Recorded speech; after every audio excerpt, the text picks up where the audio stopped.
Director, who is Director Living Capital Markets Higher Education JLL, and David Stevens, who is Associate Living Capital Markets Higher Education JLL. They're such long, aren't they? Thank you, Joe. What I actually do is I lead the higher education team at JLL, and I know some of you, not all of you, so a brief introduction. A lot of our work is with student housing partnerships. So the last sort of 8 years, we've been working on quite a few different partnerships and getting into the weeds of this question around student housing specification. It's always quite different, and it's always, obviously, every institution has a different set of challenges and needs. So that's what we've been doing. My colleague, I'll let introduce himself, because he's had a lifelong passion, I think it's fair to say, with exactly this topic. Yeah, hi everyone. I'm David Stevens, so I work with Robert in the higher education team at JLL. But prior to JLL, I was 15 years at University of London in charge of the accommodation there. So we've been through numerous refurbishments, partnership projects, you name it. And yeah, this is an area that I'm very, very keen on. So what we've been talking around to date with Jan and others, and we had the first of these sort of roundtables last week, is trying to capture some of that thinking for the benefit of all members, because so many institutions go through this process of having to sort of think about what is the best way to focus investment in a new scheme, in a refurbishment or a new build. There's a lot of thinking out there, and we thought it'd be great to try and capture it.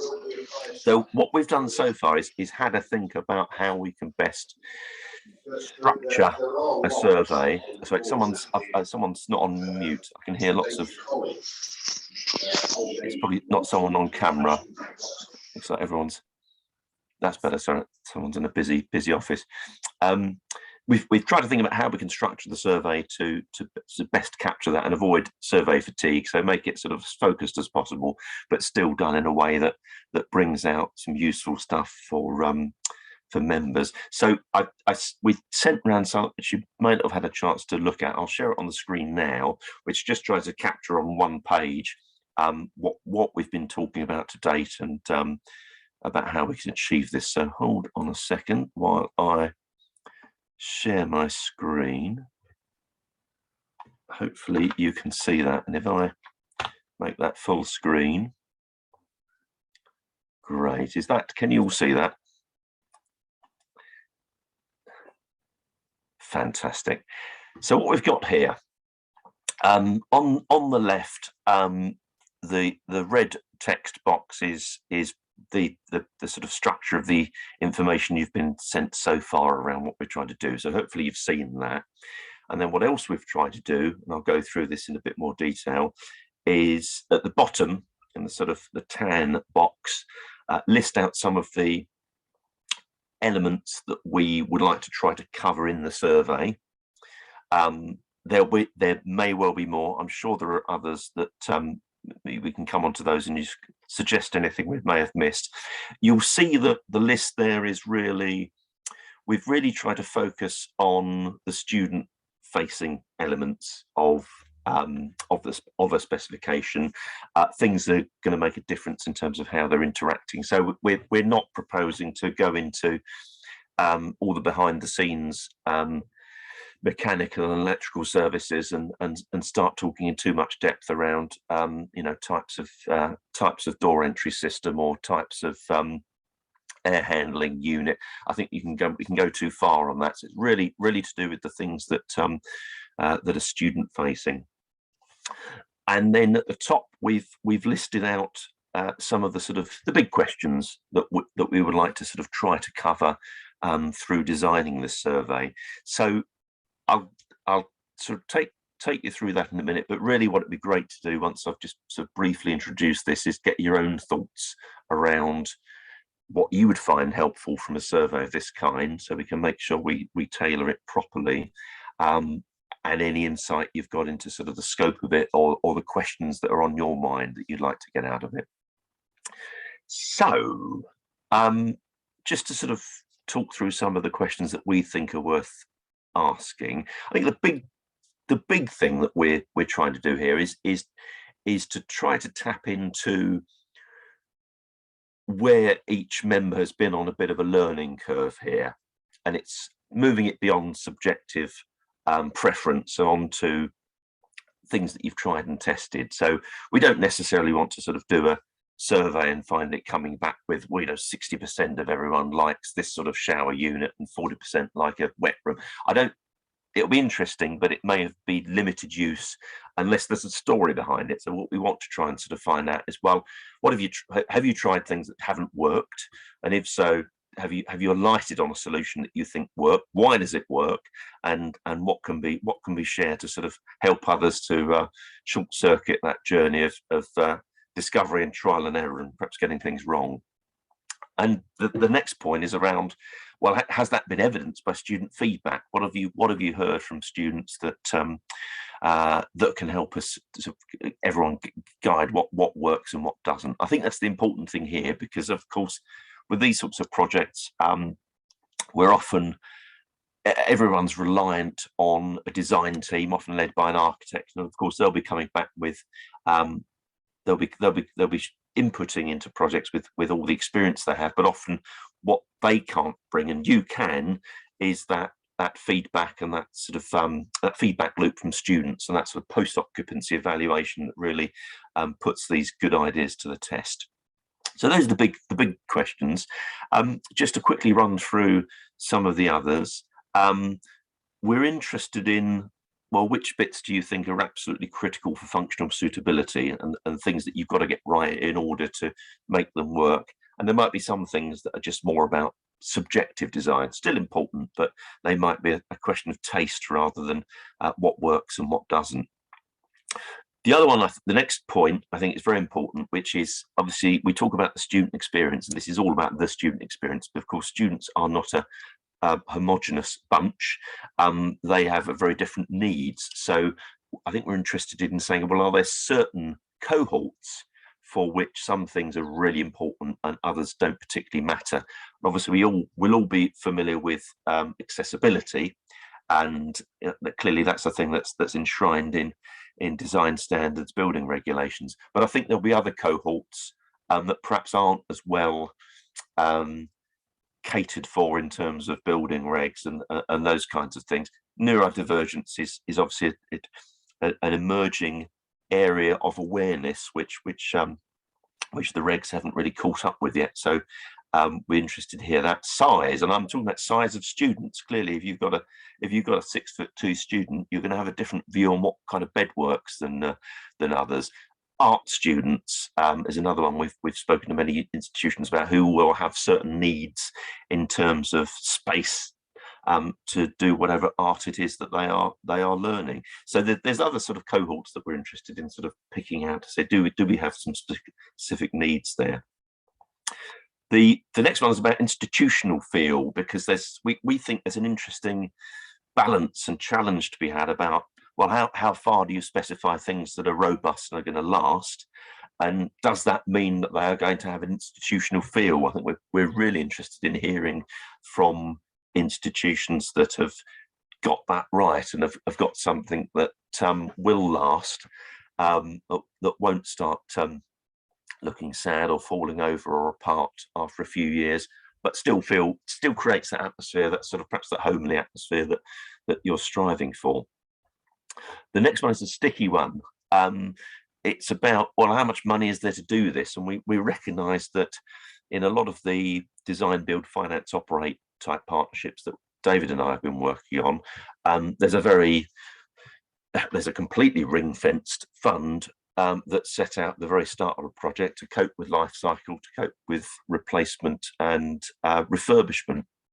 We appreciate that the financial pressures that you'll all be receiving from your finance directors mean that's not always the case with your own projects. So I think we're interested in a bit of realism there, as to say, well, are the constraints, the financial constraints you're dealing with, does that mean that you're having a certain approach to life cycle?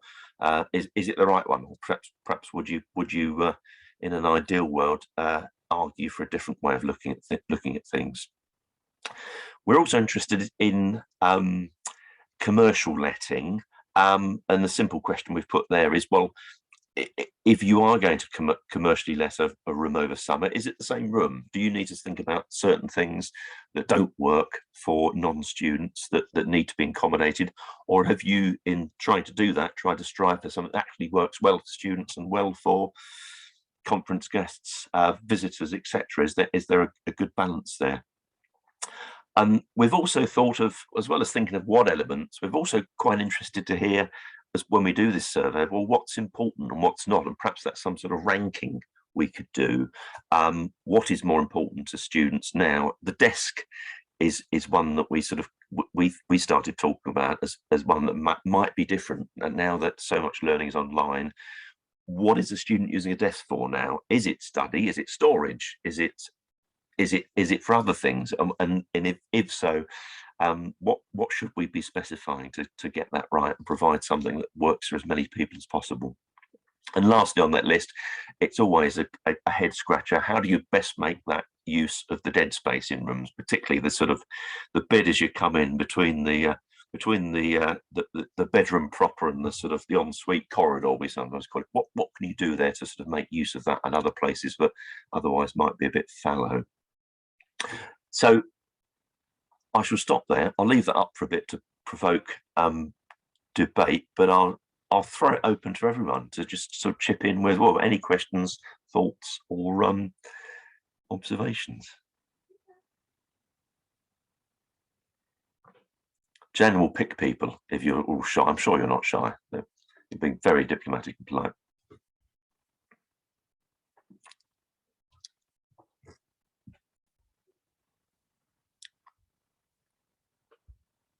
I suppose the first question perhaps is the big question: what do you want to get out of such a survey? What would you find useful in this, and what's the thing that we can focus on?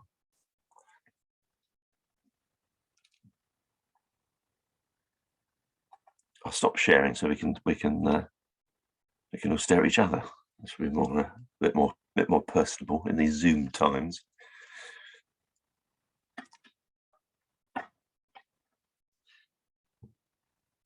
Is everyone able to unmute themselves? So, Jen, you haven't shut them up electronically, have you? I don't think so. Okay. Okay. So, yeah, this is appreciate that you might not all have lots to say immediately, but the meeting today is really to try and get some feedback from you on, I think, as Robert says, both what you would be looking to take from this survey, and also just, maybe some anecdotal experiences that you've had that fit with what we're saying here. What has perhaps not worked, that you've abandoned, what's new, what you're perhaps coming under pressure to think about now, what's maybe changed during COVID in terms of what you think you need to do in student accommodation. So it would be great to have a few contributions. I guess I can jump in, Jan. One of the we've got some old accommodation that we're currently looking potentially at some point in the future to do something with. Now we're not quite sure what that looks like, because is it a matter of knocking it all down and restarting, rebuilding, or are we going to refurbish? And I guess those two options, it's about, if we sort of what's going to result in the most affordable accommodation, because that old stock at the moment is currently our most affordable accommodation. And that's important because the majority of the rest of the portfolio is all purpose built, newer, but that's reflected in the price points. So there's a danger that we lose affordable accommodation as soon as we start going down this road. But we're going to have to start going down this road because we can't carry on with it in its current state for too much longer. So I guess they're probably similar sort of considerations that many universities are having with their own stock right now, and what do they do with that? So it's, you know, it's rebuild or refurb. But then, so if we do, and then obviously this is, you know, I know this project's looking at refurbishment. If we do end up going down that road, then, you know, what is it that is making the best use of the space there? But if we start to, you know, this affordable accommodation is also, it's non-ensuite. So if we want to turn it into more sort of, you know, contemporary model, and we want to turn it into ensuite, then that means doing something different with the space.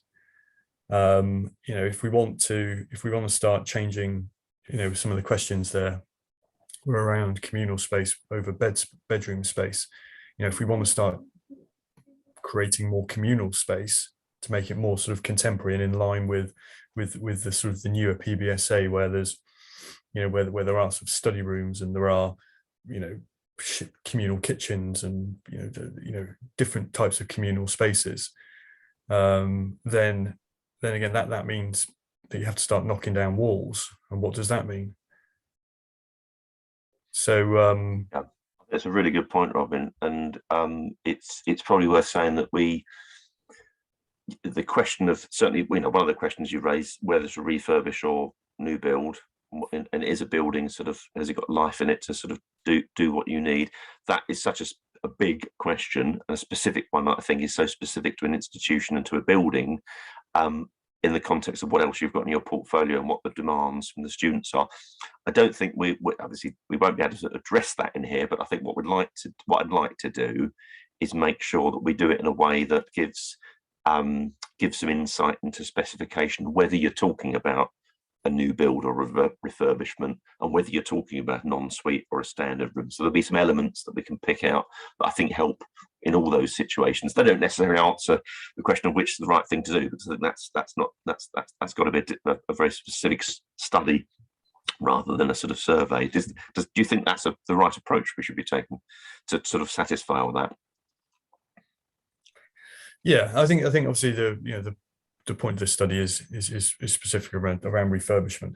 I think what would be interesting to know is around sort of the cost implications, and understanding the sort of the difference between approximate cost between sort of refurbishment and rebuilding, and what that is on sort of a price per bed. I guess each institution is going to have their own internal challenges. I mean, I'm just thinking, you know, that you know, we will have to use our sort of, you know, our contracted suppliers to provide furniture, etc. So I don't, again, other institutions might have more sort of freedom, flexibility. They might not, but I think that's another consideration, that that we sort of we are bound by the contracts that we've got in place. So yeah, I don't know. These are just thoughts that you know. I mean, we're not far enough down the road yet, I guess. I mean, and I guess the outputs from this survey will help us to in our decision making process. That's a really good point about contracts, Robin, and I think it's really, there'll be of real interest to everyone. And needless to say, we'll do the survey in a way that people can be anonymous if they want to, and if they need to sort of, you know, sort of talk without being named, that's absolutely fine. And it's that sort of thing. If there are certain contractual constraints that you feel are limiting your choice of what happens, I think that's a really valuable sort of thing to share. A bit of an, you know, obviously not a great position to be in if you feel that that's not giving you what you need, but that, I think that might be, if that's something that resonates with others, I think that's a really valuable insight. I can see Gagan's got his hand up and would like to join in. So Gagan, yes. Thanks everyone, and thanks Robin. I think when I'm looking at this survey, I know because we're talking about the new build or old buildings as well, but the point when we started this discussion with Jane the idea is whether you make a new room or an old room, we're trying to put the standard specs for it, because what I find is we have a lot of new builds, but whatever we learn from those new builds generally get lost in translation in between. So 11 months down the line, we are coming back to same discussion saying, how should a desk look like? We just put a desk 6 months or 11 months back. I think, so there is a sort of input into other new projects or old projects in my view. I think similar to Robin, we are going through the same sort of structure in Loughborough as well, where we have a lot of old buildings. And me and Phil were discussing it a couple of months back. Should we knock few rooms out and create another dining room? But that doesn't solve the problem of the wrong type of accommodation blocks we have, which is not aligned to the market demand. The other thing which I think it was discussed earlier, we are looking at the standard specs, but very mindful of how to give that persona or a branding touch to that new build or refurbishment. And rightly so, we have a lot of sports students, but similarly we have sort of our art students. So there are little bit differences between how they want their room. So is there a balanced approach to that, or we need to be really tailor-made when we are writing these specs? It's just another thing to consider, I suppose. Thanks.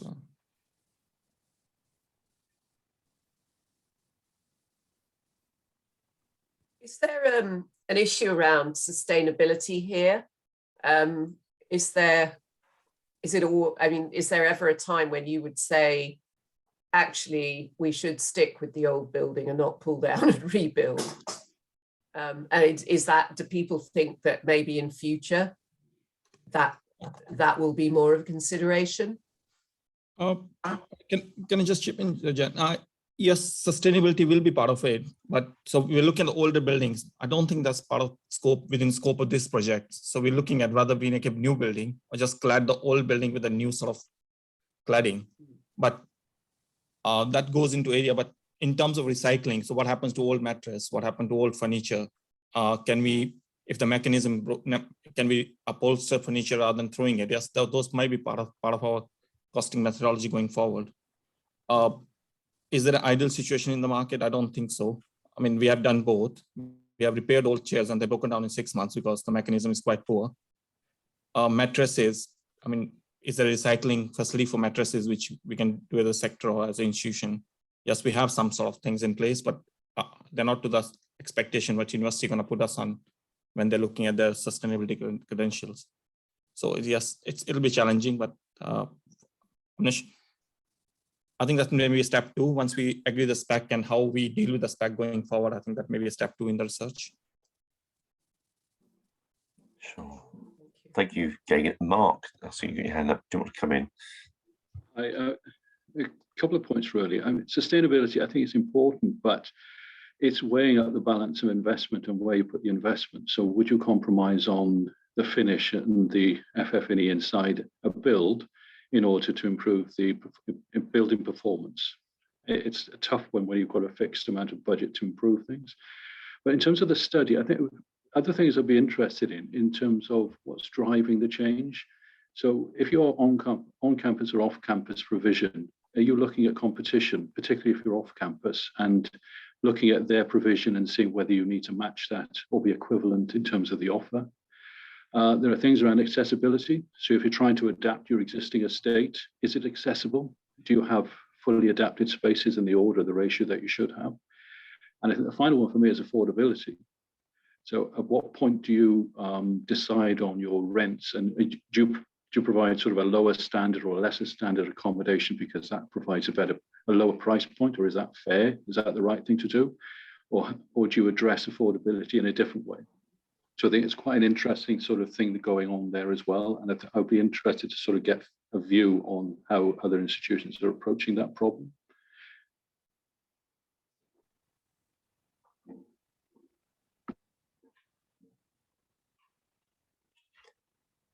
It's certainly, no, thank you, Mark. And I think certainly we've found it very useful and insightful on the projects we've worked on when we've been taken around recent projects by director of accommodation or estates director, and it's just useful to sort of listen then to the sort of the reflections on what's gone on. And certainly, you know, if there's one I remember we looked around a refurbishment project, and because of the limitations of the building, because of the spec that university was going for, it ended up, I think, costing per bed very similar to what a new build would have cost. And on reflection, that university was very honest and said, actually, if I'd known what I know now, I would have knocked it down and started again. So it's that kind of very honest insight, anonymized. We don't have to know, nobody needs to name it. It's that sort of insight. What were the factors, I think, in that led to that kind of insights, I think, would be really, really useful for members as a whole, just to understand that sort of that process. Because as you've said so far, there's a real question on how you there's a very delicate balance on to say, do we knock down, do we start again, do we work with what's there? Sustainability is a big issue now in terms of that decision process. So it's useful to sort of, through this survey, to have a list of all the aspects that others have thought about in making that decision. I think that would be very helpful to sort of so you can sort of go through your own process and make sure you're considering every angle. I think it would be very helpful.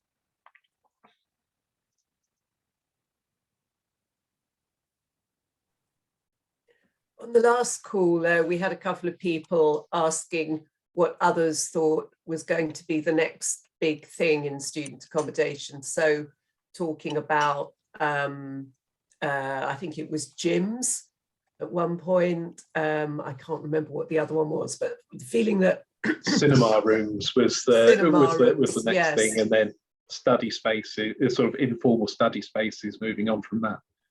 And I don't know whether anybody has any views on what might, if there is anything looming, if they're picking up anything from the market,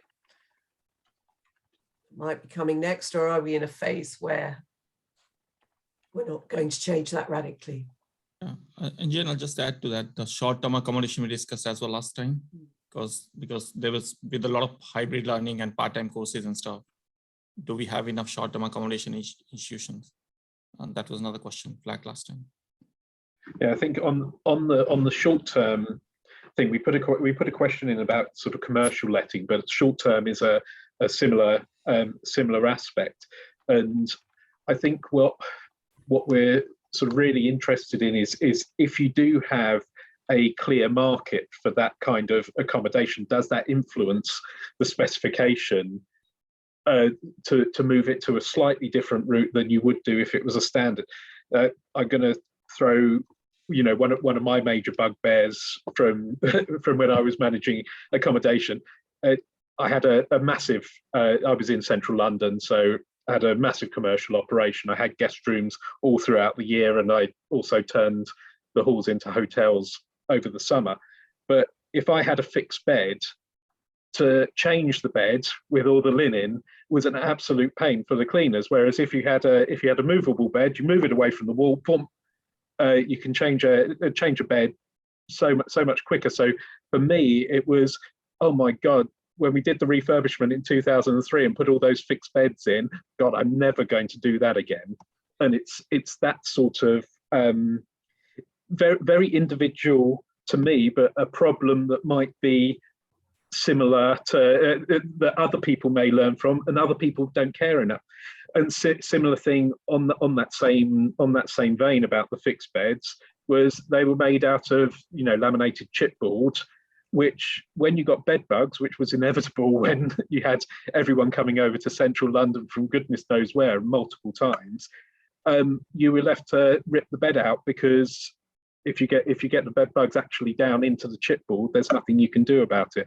So it ended up being, oh right, okay, we need to go for metal. We need to find a way of making that less institutional.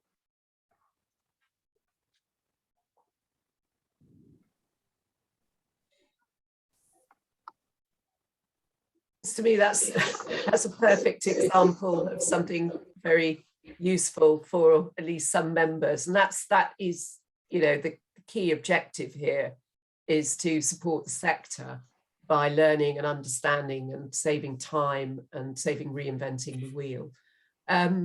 Another topic that we did talk about on the last call was deliveries and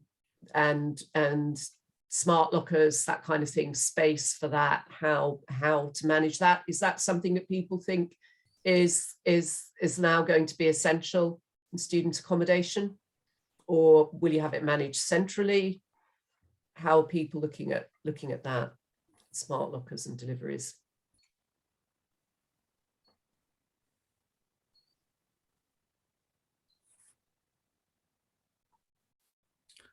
I think, I mean, on the whole kind of, it's an interesting one, isn't it? I mean, smart lockers sounds very, futuristic and but actually, from an operational point of view, I would suggest that if you've got a block of student accommodation, then actually what you need is the space to be able to manage the deliveries, so to store them. But operationally, that interaction of students coming to collect post is a really important and useful interaction between staff and students. And the introduction of something like smart lockers would take that interaction away. Picking up of parcels is a great way to exchange other messages and to build relationships. Would be my comment on that. So unintended consequences. It's just it's like the metal beds. Completely agree with you, Robin, and that's the sort of thing that we want to try and pull out from this survey. So as Robert said right from the beginning, we don't want it to be, oh, X% think this and Y% think that. It's the insights of, I mean, one thing that accommodation providers across the sector don't suffer from is a lack of an opinion, and it's always based on there's always a reason behind it, and there's always an experience behind it. It's trying to pull that out in a way that people would be it wouldn't be burdensome for them to do so. That's where we're trying to pitch this. I thought one of the interesting questions around the future of the desk, and I know that's sort of come up before, and what students actually use those desks for now. And I do wonder whether you go into a lot of these student accommodation rooms and you'll find a massive flat screen sitting on the desks. So do you get rid of the desk and you use the space in a different way, or do you reduce the size of the desk, still provide a kind of a workstation, a space that can be used to sit at, because some students might like that, or do you provide or do you sort of do something different completely and make it a space that's usable for work, but in a different way? I'm sitting on my bed right now, I'm perfectly fine with that. So or do you say actually that sort of desk space is now being used for big flat screen TVs and for more storage? So do you create something a little bit more akin to that purpose? And I think there's also on that, I think things have changed over time. Just in my 20 odd years of working in this sector, I've seen a change just in terms of terminology and everything else. When I first started, they were all called study bedrooms. Everything was study bedrooms. You never see study bedroom advertised anymore. Everyone's going for a much more aspirational and looking at the well-being and lifestyle piece for the student rather than the enabler to study. And so therefore the relative importance of certain aspects of the room specification has changed over time, and it's just a case of how far has it changed, and actually are we at the point that certain institutions, based on certain certain courses that they provide, the desk actually could go completely, or are we the case that you always need something, but that something may be you know, your 1.2 metre rather than the entire wall of the accommodation with a long fitted desk leading into a wardrobe. And does that then allow you to have more flexibility to do more to make the room look more homely and feel less institutional? We did a project a few years ago actually with an NHS trust who were looking to sort of develop accommodation not just for their students, who are some of their sort of medical students who are coming to study, but also nurse accommodation. You know, we're having a discussion. Well, do nurses need a desk? If we're trying to make it a little bit more homely, do we need to provide that? And actually, the answer came out probably yes, because you know even at that stage in their career, there's still a need for there's learning, there's admin, a desk comes in useful sort of thing. So I don't know if that's the right answer. That was that particular sort of NHS trust client who had a view on that. But that's an interesting debate. Sue, hi, you've got your hand up. Hey, yeah, I mean, I'm by no means an accommodation expert. I'm here with a different hat on for CUBO, but something that I picked up on in some of the student accommodation that's private student accommodation that's been put up in Leeds, and there's some really plush stuff, but they have a lot of private study rooms, so separate to, you know, the obviously individual student bedrooms. Where the students can kind of book out, you know, it's got writable walls, they can meet up with their course mates or the classmates there, and that's a kind of designated spaces. I have no concept of, you know, how successful or not that is, or if that's something, you know, that, you know, accommodation providers within the university sector, you know, are looking at doing more of. But it's just, I noticed it in Leeds, and just the implications then that it has, as you were talking, you know, for, okay, well, if you have them, and how much space do you then need to allocate in your bedroom if there's places where you can do work more comfortably across that accommodation block?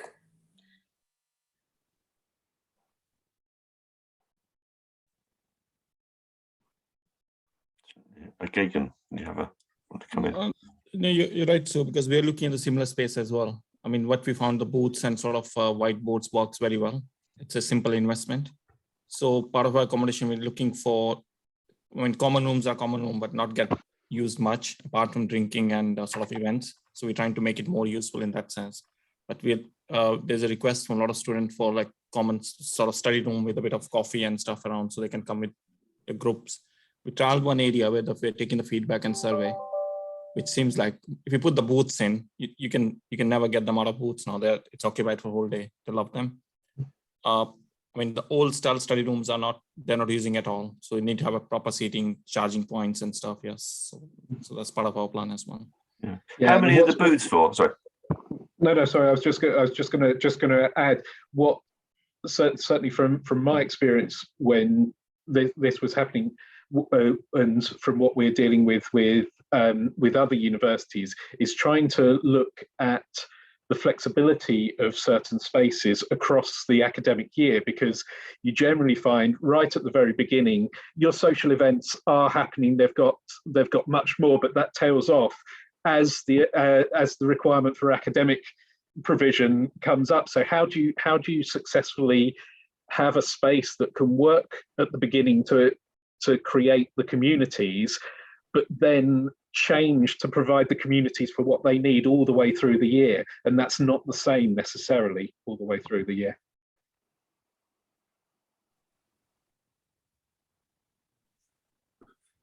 Yeah, I'd agree. I'd agree with all of that. I think that, you know, we see that in the more, it's pretty standard now, I think, in your sort of modern PBSA, that you will have multi-use and sort of, you know, a variety of different sort of communal spaces that can be used for different things, and that flexibility, I think, is what the students are looking for. And I think I also agree, you know, with Sue's point as well, that, you know, students, they like to be out and they like to sort of study in a community. You know, they like to be able to go and sit. You know, they might not be sort of engaging socially, but it's just a matter of sort of plonking themselves down, sticking their headphones on in a comfortable seat, and getting on with their work, surrounded by people doing the same thing. So I think there's definitely some of that community learning element to this. And you're right, if you do that, if you can get that right, then you can potentially start looking at doing something different with the, with the study bedroom, as Gagan says. That oh, sorry, I can't remember who said it about the study bedroom, but yeah, making the bedroom more of a bedroom, more of a place where they can relax and chill out, and get their personal space. One of the things I would say though is I did have a thought about what comes back from a lot of the feedback that we've got, particularly if you're refurbishing old accommodation where you've probably got single beds, is that the students all want at least 3/4 sized beds now. I mean, we see it in our portfolio. We specify the bed sizes for all of our different rooms, and just every time the rooms with the single beds go last. Yeah, I completely agree. And that's where we were talking about the relative importance. We think that's probably where you can make the trade-offs. If we can get a sort of a more global view of, actually, it seems that these areas of the room, stop focusing on that, focus on the bed. The bed is the thing that's driving satisfaction. It's driving occupancy, and that's sort of, we would like to quantify that and prove it if we can. Yeah. Get rid of those nasty £60 blue mattresses. Yeah, everyone smiles at that. They know the mattresses. I know the mattresses. Yeah. And on affordability and finances, we raised a point about constraint.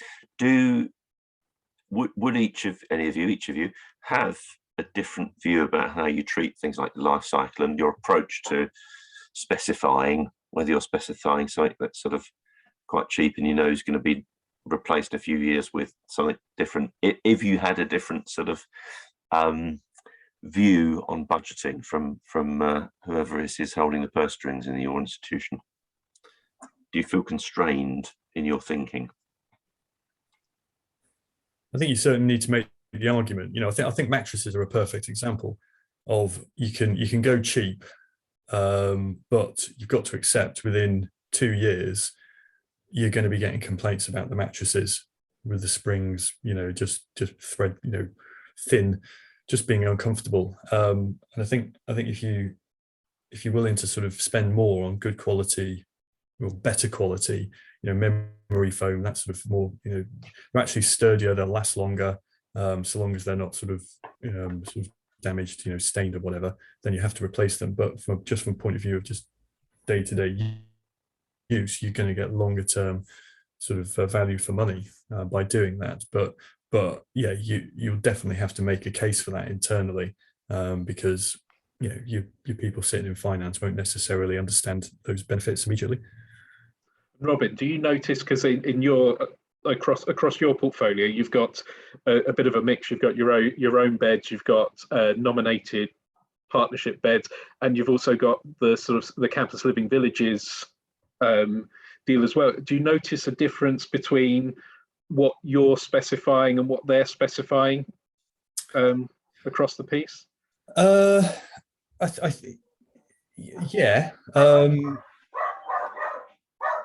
I think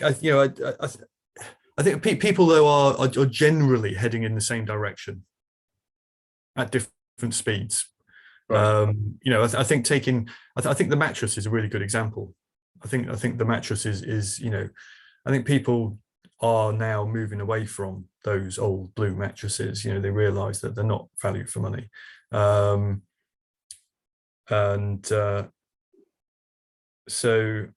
yeah, I don't see a huge difference.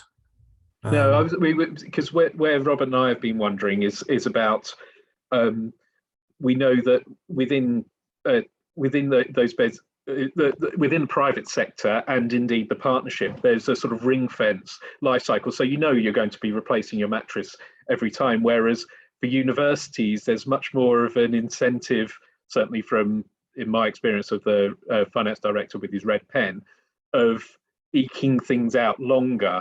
So the things that I was specified, you know, I wouldn't be thinking that a flooring is going to be lasting 10 years. I'd be thinking, oh, it's got to last at least 15, and so on. Yeah, I guess you know, what I have found dealing with the sort of the private sector from a university point of view, from sort of partnerships, is around, I think, you know, pushing them to share their life cycle plans with me so I can understand what their sort of investment program is. You know, it's only in the last couple of years that those, and I'm not going to name private providers, but all of them, in fact, you know, it's always taken me a long time to get them to give me their life cycle plans because they don't have them. Right. You know, or they're not aware of them. They were set, you know, they were put in place and then lost in a filing cabinet, and nobody ever paid any attention to them. So I think that's something that, you know, if you've got a life cycle plan, then, you know, what consideration goes into that? What would you expect to see in a life cycle plan for a student bedroom, you know, a student accommodation block, and how do you ensure that then actually is used? You know, I think that's an important piece of this. Because it's all well and good spending a vast amount of money refurbishing, and then you forget about it. And as Gagan said, you know, 2 years down the line, you're doing it somewhere else, and you're then revisiting it again, and you've lost all of the thinking that went into it in the first place, including your life cycle plan. But I think maybe that's potentially around, you know, internal, and again, you know, private providers as well. You know, their estates teams and their operational teams not talking to each other. Right. That's it. That's interesting that you're seeing that from on the ground. Yeah,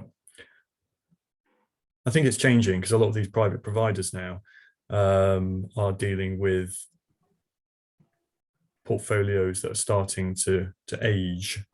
You know, the PBSA sector is now mature enough in this country where you've got buildings that are sort of, you know, between 15 and 20 years old now, and if they haven't had the proper care and attention, if they didn't have a life cycle plan, or that life cycle plan was not kept to, then those buildings do start to look a bit worn, and then, you know, some providers then sell them off and pass that problem on to another new provider who enters the market. You know, that's quite a classic thing to do, isn't it? But it doesn't solve the problem for the student. Mark, you've got your hand up. Yeah, thanks. Sorry, I missed the start, and so forgive me if you've covered this already. What are the timeframes for the study and the outcomes of the study? Because we're approaching a refurb period that we're planning now. So, you know, if it's a strange time to start this, forgive me, but that's your time, not our time. So it's whether or not we're going to be able to benefit from this in this summer, if it's going to be quick and helpful enough, or whether it is really looking towards the summer of 23. That's good. I hope it's much shorter than that. I mean, this is the second of the two sessions we're going to do. So, you know, the feedback from this and all your insights are enormously helpful. We're going to sort of weave into that survey, and then that will go out as soon as possible. I don't think it's going to take long. So it'll be, you know, it'll be in the next few weeks. I think we'd want to get something out. We'll want to give enough time to respond, and appreciate that, you know, in such a potentially wide study as this, people are only going to have a certain amount of time to do it. So I don't think allowing months and months and months for people to respond will necessarily mean that it creates any more time in your busy schedules to do that. So I think we'll keep it tight, and certainly want to get something out sort of well before the summer. You know, I'm seeing it in sort of, you know, in a few months' time sort of thing. It's Jan, is that your sort of your thoughts too? Sue and I both, yes, that's exactly how we see it. Yes. Yeah. So hopefully, definitely in time, Mark, to give some, hopefully, some juicy insights that you can use in your project, and hopefully gives us something we can talk about at the conference. Absolutely. Yeah. Yes. Yes, definitely. Is there anything else that anybody would like to, I guess, sort of flag for us that perhaps hasn't come up, you haven't seen in the document, and we haven't touched on in this conversation? And I mean, even if something occurs to you afterwards, actually, you can just send an email. That's fine. But hopefully, Robert, we have gathered quite a lot of insight and input from members over these 2 roundtables that will be useful. Yeah, very much so. Very much so. Thanks for all your time and insights. It's been yeah, very helpful. Anything else from anyone at this point? Thank you. Brilliant. Well, good to see you all. Thanks. Thanks for everybody your for coming on the call and for sharing with us. That's brilliant. Much Thank you very appreciated. much. Thanks a lot. Cheers. Have a good day. Take care all. Thanks, Bye. everyone. Cheers now.